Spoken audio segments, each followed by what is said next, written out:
A paz do Senhor Jesus, meus amados irmãos, tudo bem com vocês, minhas irmãs queridas?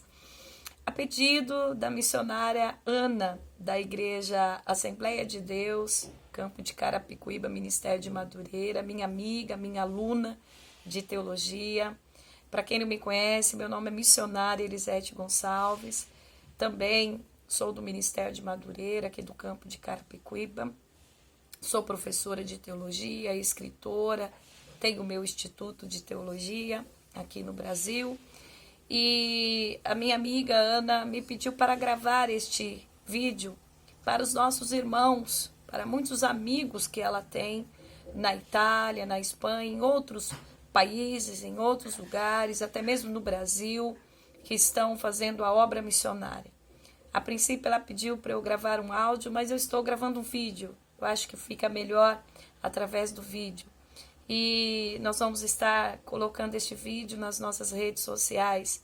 E que você que está em missões possa receber o conforto pela santa palavra de Deus. É um prazer estar falando com os irmãos. É um prazer poder falar do santo livro com os irmãos. Nós estamos vivendo um momento muito difícil, de calamidade, o coronavírus. Nós sabemos que são sinais, claros, iminentes da vinda do Senhor.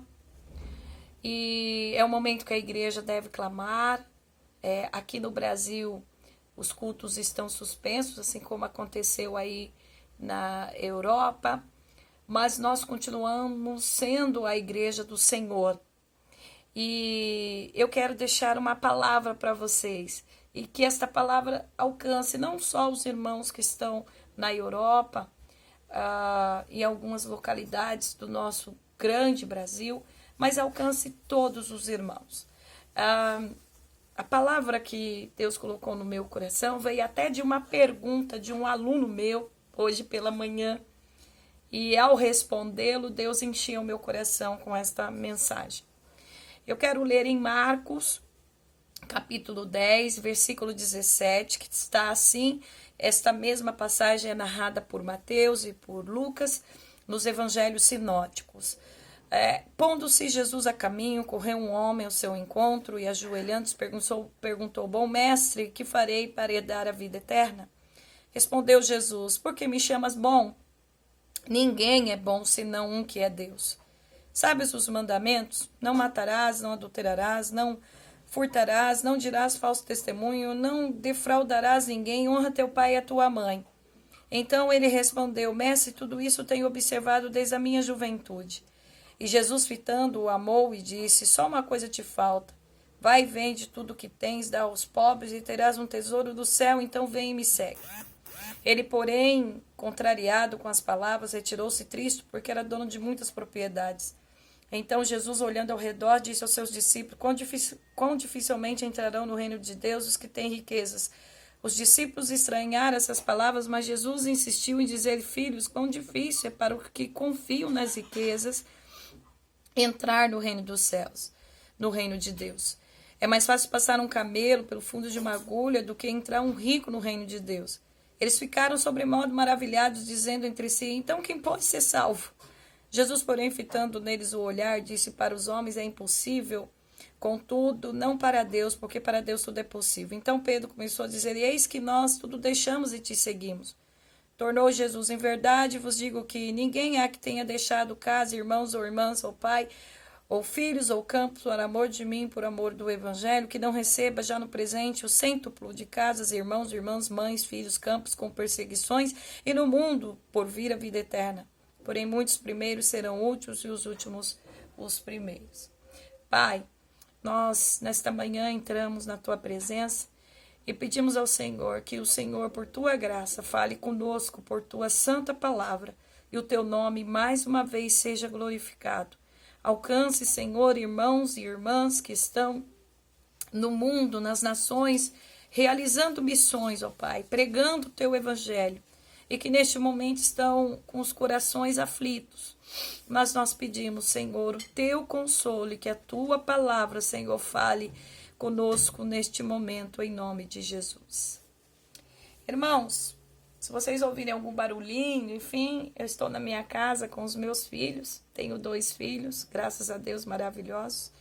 Então, nós estamos em casa. Se você ouvir algum barulhinho, são os meninos aqui mexendo em alguma coisa. Esse texto da palavra de Deus é um texto muito importante e muito eficaz para a nossa vida cristã. Os evangelhos sinóticos foram escritos mais ou menos a partir aí do ano 50 DC, todos eles. Então, é um momento em que a Igreja do Senhor, ela está vivendo, no ano 54, ela já passa a viver por perseguições através do Império Romano. Acredita-se que os evangelhos estão escritos acima dessa data. Então, a partir de 50, uma dúvida, mas pode ser a partir da década de 60. Alguns estudiosos, teólogos até acreditam que alguns deles foram escritos a partir de 70 DC. No caso, seria o Evangelho de João, combatendo o gnosticismo, os falsos mestres, lembrando que os demais também, mas falando de João, que é o último apóstolo a morrer. Então, o Templo de Jerusalém, no caso do Evangelho escrito por João, que na verdade, corretamente, nós temos que dizer o Evangelho escrito por Mateus, Marcos, Lucas e João, porque é um único Evangelho, não são vários Evangelhos. É um único Evangelho. Esse Evangelho vai narrar sobre a vida e o ministério do Senhor Jesus. Esse é o foco do Evangelho. Lembrando que as demais cartas, as cartas de Paulo e as epístolas gerais já circulavam sobre a igreja daquela época, mas não se tinha ainda escrito sobre a vida e o ministério de Jesus. Tinham vários. Nós vamos encontrar literatura apócrifa no Novo Testamento, mas era muito diz-que-me-diz-que, e como o evangelho estava sendo pregado de forma oral, estava se perdendo as informações. Então, graças a Deus, Mateus, Marcos, Lucas e João se levantam como, no caso de Mateus e João, testemunhas oculares, andaram com Jesus, foram apóstolos de Jesus, puderam narrar de forma clara, correta, não tudo, porque o próprio João diz que não relatou tudo, que não iria caber, mas de forma contundente sobre a vida e o ministério do Senhor Jesus. Lembrando que Lucas escreve para Teófilo, um oficial romano. Ele escreve o seu evangelho, na verdade, alguns acreditam que é um único livro que foi dividido para nós em 2, que seria o Evangelho de Lucas e o Atos dos Apóstolos. Então, Lucas quer mostrar para o Império Romano que a igreja não é inimiga do Estado. E ele vai fazer uma narrativa com fatos contundentes, com pesquisa. Ele pesquisou muito, colheu várias informações, porque na ressurreição de Jesus, mais de 500 pessoas viram Jesus. Jesus ficou 40 dias após sua ressurreição, ainda falando acerca do reino com seus apóstolos. Ainda havia apóstolos vivos, dos quais Lucas podia colher as informações, e Marcos, sobrinho de Barnabé, que fez o mesmo, e poderia até mesmo Marcos ter andado com o próprio Jesus, se a narrativa daquele menino que foge na noite da prisão de Jesus é o próprio Marcos, se for. Enfim, por que eu estou falando isso?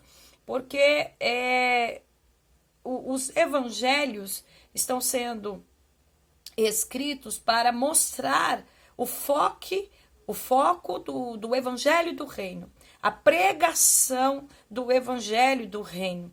Cada um escrevendo para um público. Mateus provando que Jesus é o Messias, escrevendo para os judeus. Marcos para os romanos. Lucas para os gregos, né? E deixa eu só aqui tirar o som do meu celular para não atrapalhar aqui a nossa gravação. Então, escrevendo, deixa eu só colocar mesmo no mudo aqui, escrevendo, eles estão escrevendo para cada público. Então, Marcos para os romanos, né, um povo mais ágil, então ele vai relatar né, a questão de Jesus como servo, vai escrever Lucas aos gregos, mostrando que Jesus é o homem perfeito, uma vez que eles buscavam, né, a perfeição dos semideuses. Então Lucas mostra que Jesus é o Deus encarnado e o homem perfeito no exercício do seu ministério, e João escreve para esses três povos dentro da igreja, provando a divindade de Jesus. Mas o foco e as narrativas, né, com algum detalhe, alguma visão diferente, é o mesmo, é a narrativa do evangelho.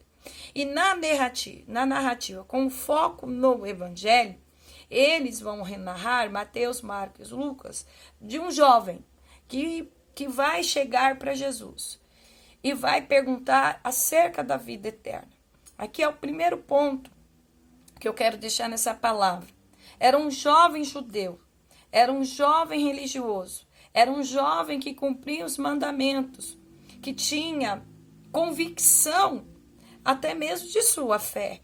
No entanto, ao ouvir a mensagem de Jesus, de arrependimento, de metanoia, que é metanoia, é a palavra grega dividida, meta e nous, que seria N-O-U-S. Então, meta ou com significa ou após. Nous é mente. Então, é mudança de mente, uma mudança radical de pensamento. Então, a proposta do evangelho é que mudemos radicalmente as nossas convicções, a convicção em relação ao pecado. A mensagem do evangelho são duas mensagens em uma. Vocês precisam mudar o pensamento de vocês, a conduta de vocês, porque o reino está próximo, ou como Lucas diz, o reino já chegou, ou o reino já está em vocês. Por quê? Porque o reino é o governo de Deus, ou seja, vocês vão ter que mudar a conduta, porque a conduta de vocês não condiz com o governo que chegou. Jesus inaugura, dentro da escatologia, nós estamos vivendo o fim dos tempos. O que são o fim dos tempos? É o período de tempo entre a primeira e a segunda vinda de Jesus. A primeira vinda de Jesus é quando ele inaugura o fim do reino de Deus, o fim, a consumação deste reino, um reino eterno, um reino que não teve começo, um reino que está no próprio Deus. Mas falando de uma esfera do reino terrena, esse reino começou com a eleição do povo de Israel, com o estabelecimento deles como povo de Deus, sacerdócio de Deus, como propriedade de Deus. Deus faz aliança com Abraão, faz aliança com Davi. Com Abraão ele institui o pacto, elege um povo. Com Davi ele institui o reino. Jesus é o cumprimento das profecias acerca deste reino. Jesus então inaugura o fim deste reino que nós já estamos vivendo há 2020 anos atrás. E Jesus traz uma mensagem dizendo: vocês vão ter que mudar a conduta de vocês, porque agora chegou um governo que exige isso. E isso ocorre através de metanoia, que é a mudança da mente, da vontade, das emoções. Vocês precisam entender que são pecadores e que para viver no reino, vocês precisam mudar o comportamento de vocês. Isso vai ficar muito claro na narrativa da pregação de João Batista.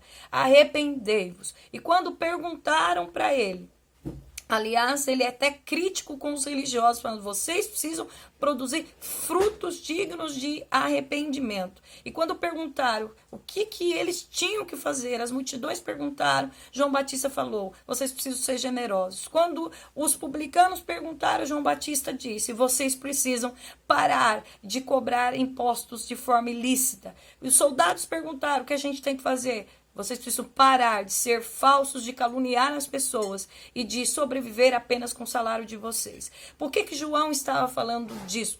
Porque João estava falando de mudança de vida. Tanto que João vai ser enfático: eu estou pregando o arrependimento, eu não sou o juiz, mas ele, Jesus, do qual não sou digno de desatar nem a sandália, ele é juiz, na sua mão ele tem uma pá que ele limpará toda a sua eira. Ele batizará com o Espírito Santo, ou seja, regenerará vai regenerar, trazer um novo nascimento e a santificação para aqueles que crerem, mas também trará o fogo, o juízo para todos os que não crerem.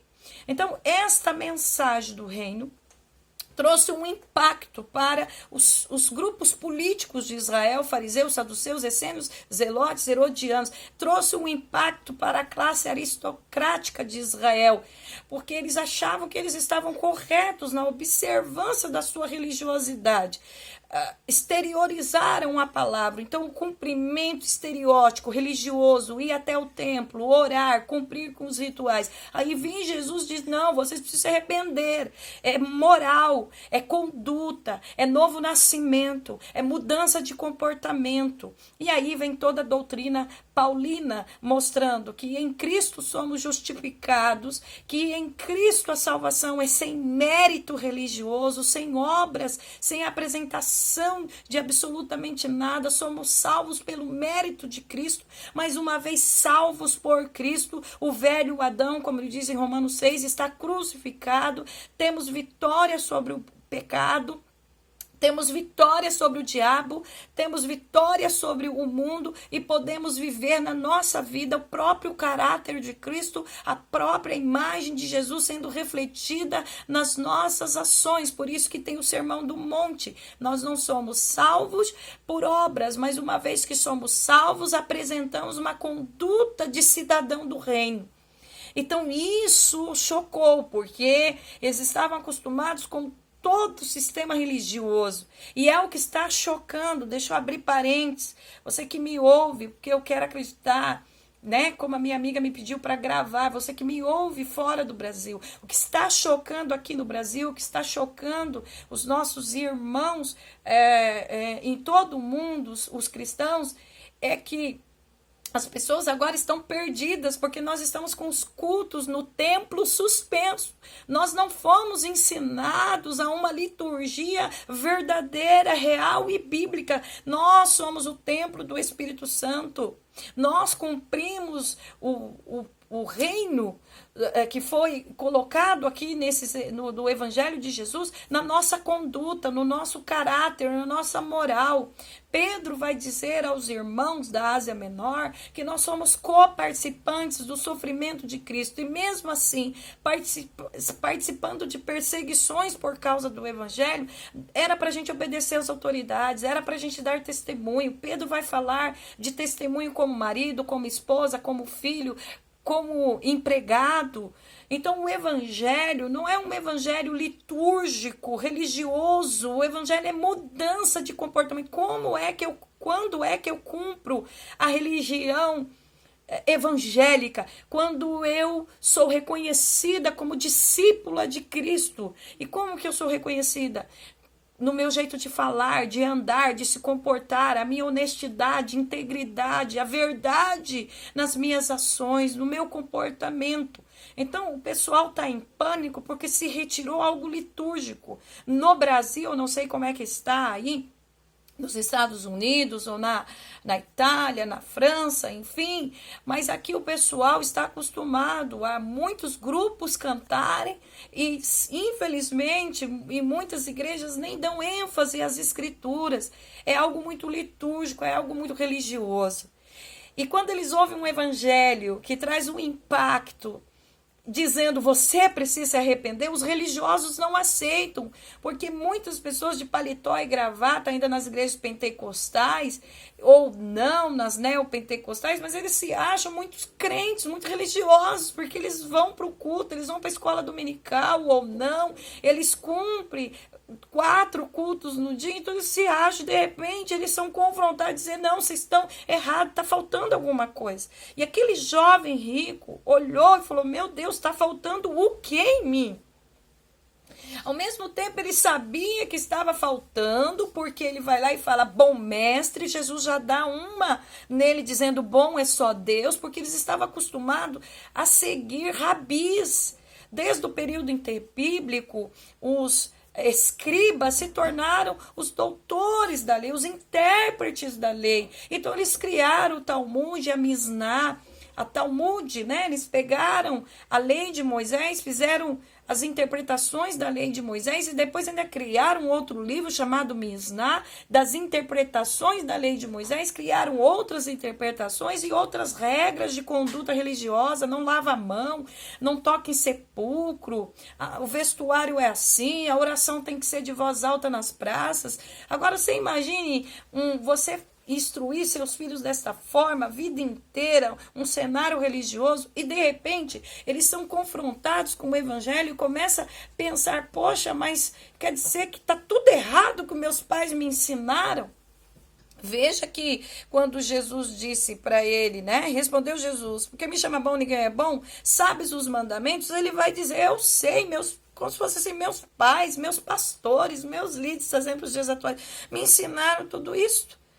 E Jesus diz a ele, pois é, bom é só Deus, para começar. Bom é só Deus, porque você está acostumado a adorar os seus líderes, os seus mestres. Mas bom, de fato, é só Deus, é Ele que é bom.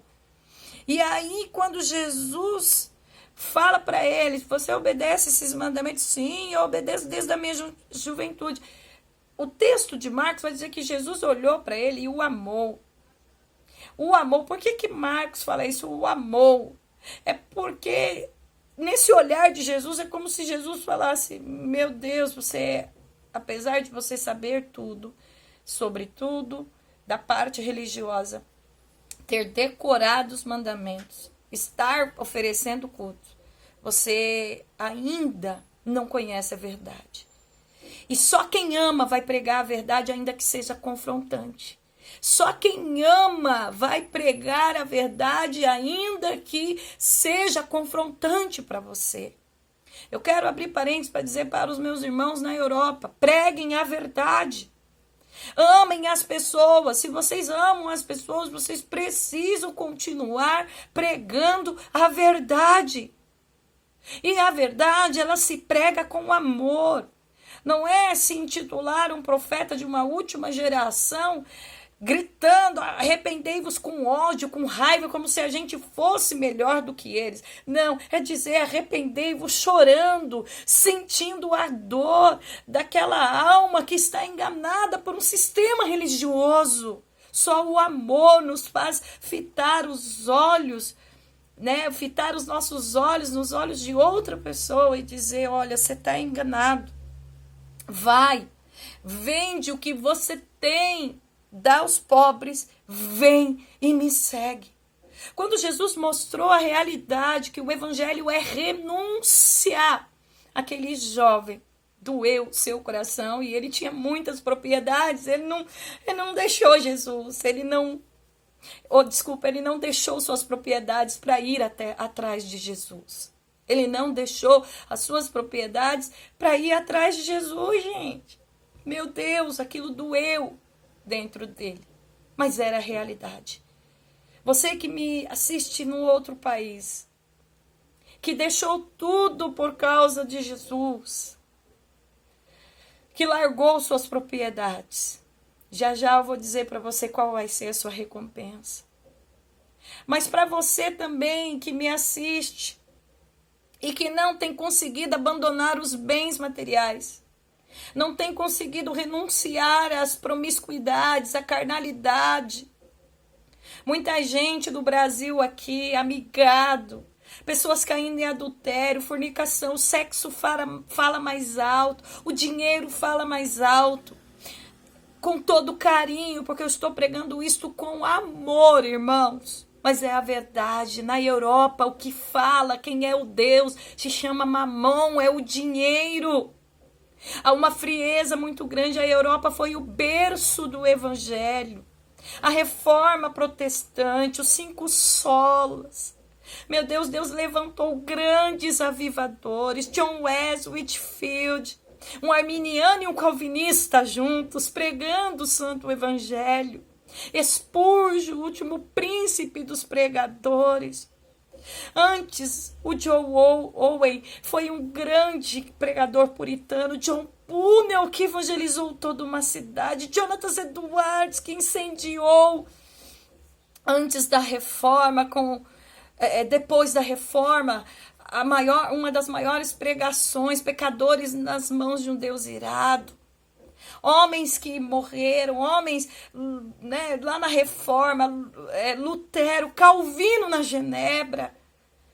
Meu Deus do céu, John Knox, que disse: Senhor, o Senhor me dá a Escócia ou eu morro. O berço do evangelho na Europa, o puritanismo, os puritanos, os pastores sendo expulsos da Inglaterra, indo para os Estados Unidos da América. Olha para os Estados Unidos hoje, está aí o Paul Washer, um grande homem de Deus que prega a verdade dos Estados Unidos. Olha o evangelho como se tornou, olha o dinheiro que faz com as pessoas, busca de poder, de fama. As pessoas perderam o foco do evangelho, porque pregaram um evangelho comercial, pregaram um evangelho de riquezas, fizeram campanhas. Eu tenho um grupo de pessoas que estão nos Estados Unidos, e meu Deus do céu, alguns ministérios, que eu não vou citar o nome, enormes no Brasil e no mundo, só sabe fazer campanhas. Os 12 dias de clamor para 12 meses de vitória, eu bato nessa tecla, já falhou. Irmãos, cadê o mês de janeiro, fevereiro, março, abril? Cadê a vitória? Irmãos, o coronavírus está desgraçando o mundo. E a gente precisa voltar a pregar o evangelho do arrependimento, de mudança de comportamento, de governo do reino de Cristo em nós, de santidade, de mudança, irmãos. Nós somos servos do reino. Meu Deus, eu não tenho tempo para dar uma aula aqui para vocês, essa não é a intenção, mas eu estou dando aula aqui no Brasil sobre o evangelho, e eu falei para os meus alunos 3 horas de duração na quinta-feira sobre o reino, sobre a doutrina do reino, sobre a importância do reino, sobre a responsabilidade que Jesus otorgou aos discípulos de pregarem o reino. Jesus doutrinou eles, ensinou sobre a renúncia. Aquele jovem não renunciou, o Deus dele era o dinheiro. Você precisa tomar cuidado com o teu relacionamento com o dinheiro. Nós precisamos de dinheiro para sobreviver, mas ele não pode ser nosso dono. Talvez Deus está permitindo toda essa crise, essa pandemia, para que a gente entenda que nem os poderosos, nem os mais ricos agora não têm dinheiro. Tem rico morrendo, tem pobre. O pobre vai morrer mais? Vai morrer mais porque não tem assistência médica para os pobres. Mas os ricos também estão morrendo. O vírus é para pobre, para rico. O dinheiro não pode ser um Deus. E eu preciso falar isso com amor. Na Europa, o dinheiro é um Deus. No Brasil, o dinheiro tem sido um Deus. E este jovem, por considerar o seu dinheiro, ele não conseguiu seguir Jesus. E Jesus vai dizer aos seus discípulos agora quão difícil é um rico entrar no reino dos céus. É mais fácil um camelo passar por uma ponte, por uma agulha, né?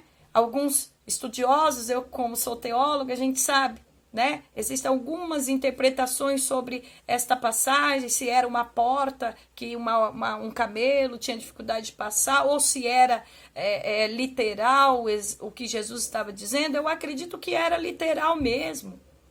É difícil um rico entrar. Jesus não está dizendo que os ricos não entram. Pelo amor de Deus, Jesus não está dizendo isso. Jesus está dizendo, o que ele quer dizer, na verdade, é que quem tem amor às riquezas, quem tem amor, porque a pessoa pode até não ser tão rico, mas ser uma pessoa egoísta. É isso que ele quer dizer. Uma pessoa que coloca os bens materiais. Existem pessoas que não têm recursos financeiros, ele tem um único carro e ele idolatra esse carro, ele coloca o carro acima da sua esposa, dos seus filhos, ele coloca o seu emprego acima dos seus filhos. Então Jesus está falando do amor que nós temos às coisas materiais, e vai ser difícil entrar no reino aqueles que colocam as questões materiais acima do reino, e o reino já chegou.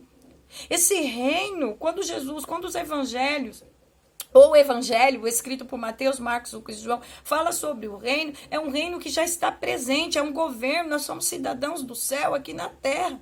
Então nós temos que viver as diretrizes do reino, das escrituras, da palavra, aqui quando a gente sobrepõe, coloca as questões materiais acima da pregação do evangelho, acima da renúncia de que somos. Jesus disse o que para os discípulos? O que Jesus falou? Eu não vim trazer paz, vim trazer espada. Vocês vão ser odiados, perseguidos por causa do meu nome. Vão ser levados às autoridades por causa do meu nome. Vão sofrer por causa do meu nome. E se você amar mais seu pai, sua mãe, seus familiares do que a mim, vocês não são dignos de mim, vocês precisam renunciar, pegar a cruz, que é a tortura sinônimo de morte, e me seguir. Isto é o evangelho. Mas o que é que nós estamos fazendo? Nós estamos colocando as coisas. Pastores estão pregando coisas em vez de pregar o evangelho. Então nós precisamos nos atentar para isso. E Jesus está falando para os discípulos, e aí eles ficam de sobremodos, versículo 26, maravilhados, e fala assim, então quem que vai ser salvo? Se a gente precisa priorizar mesmo o reino, como é que a gente vive no mundo que eu entendo a pergunta dos discípulos, assim, a gente precisa trabalhar, a gente precisa comer, a gente precisa cuidar da família, como é que a gente vive, como é que a gente faz para ser salvo, se as questões materiais estão presentes na nossa vida? Aí Jesus fala assim, então, isso é impossível de vocês compreenderem. Isso é impossível para os homens, mas para Deus é possível. E aí Pedro olha para Jesus e diz assim, então, o que a gente ganha em ter deixado tudo, versículo 28, e seguir? Pedro fala, o que a gente ganha? Imaginem nessa pergunta de Pedro, deixei minha profissão, deixei tudo para te seguir. O que a gente vai ganhar? Como é que a gente vai sobreviver? Aí Jesus fala, em verdade vos digo que ninguém há que tenha deixado casa, irmãos e irmãs, ou mãe ou pai, ou filhos ou campos, por amor de mim, por amor do evangelho, que não receba já no presente o cêntuplo de casas, irmãos, irmãs, mães, filhos, campos com perseguições e no mundo, por fim, a vida eterna. Preste atenção aqui. Nós já vamos indo para a parte final aqui, concluindo esta mensagem. Meu querido irmão, você que abandonou tudo, por amor ao evangelho. Primeiro, Jesus está tratando de motivação. O jovem rico tinha uma motivação para servir a Deus. Ele tinha condições financeiras de cumprir o que a lei dizia, que os ricos tinham que ajudar os pobres. Até então, no conceito moral dele de obediência, ele estava cumprindo todos os mandamentos. Mas Jesus mostrou para ele, literalmente, a tua motivação está errada. Você está servindo a Deus com a motivação errada. E isso chocou ele. E tanto que isso chocou que ele não foi capaz de abandonar o que o motivava a ser um religioso, o seu dinheiro. Ele tinha condições de manter a sua parte religiosa e sua parte material. Ele tinha condição de abençoar, vamos dizer assim, vidas. A partir do momento que ele se vê sem aquilo, ele não consegue seguir com Jesus. Ele não consegue. Tem um monte de gente que, se perder emprego, se a doença vier, se as provações vierem, não consegue manter uma fé sólida em Cristo Jesus. E o evangelho mostra que a gente precisa. O que é fé? Do grego pisteos, ou pistis, é fidelidade constante a Deus, independente da circunstância. Jesus mostra que a motivação está errada, a motivação está totalmente errada. Então Jesus está trabalhando com a motivação. Existem muçulmanos que, com a motivação deles, eles são capazes de perder a própria vida, mas a motivação está errada. E Jesus fala, então, vocês precisam da motivação correta. Se a motivação correta em relação ao evangelho, se vocês me amam, é isso que ele vai dizer. Se vocês, por causa do meu nome, ele vai dizer em Mateus, se vocês se desprenderam de tudo por amor ao evangelho, às boas novas de salvação, então vocês vão receber já no tempo presente os cêntuplos de casa. E aí vem o irmão da teologia da prosperidade e fala, tá vendo? Deus vai te dar tudo que você quer. Não, não é isso. Jesus está dizendo o quê? Jesus, quando ele fala da recompensa, ele está dizendo, vocês jamais vão perder o que é realmente importante. Se família é importante, vocês não vão perder. Se relacionamentos são importantes, vocês não vão perder. Se vocês precisam ser sustentados no básico da sobrevivência, vocês serão. Como assim? Por causa do corpo de Cristo. por causa da igreja de Deus. O que é que Jesus estava falando para os discípulos? Vocês que abandonaram tudo e estão me seguindo, vocês vão encontrar 100 vezes mais irmãos. Se você deixou a sua família aqui no Brasil e foi para a Europa fazer missões ou qualquer outro lugar na África, na Ásia, você deixou, mas pode ter certeza, eu, Deus, preparei uma família para vocês nesses lugares. A igreja de Deus é o único povo que pode chegar em qualquer lugar deste mundo que vai encontrar irmãos em Cristo. Vai encontrar abrigo. Paulo encontrou abrigo. Paulo escrevendo em Romanos 16, principalmente para mulheres. Paulo encontrou mães. Paulo encontrou irmãs. Paulo encontrou pessoas que lhe deu suporte na obra missionária. Não vai faltar, Jesus está dizendo, não vai faltar família, não vai faltar casa, não vai faltar propriedade para vocês irem.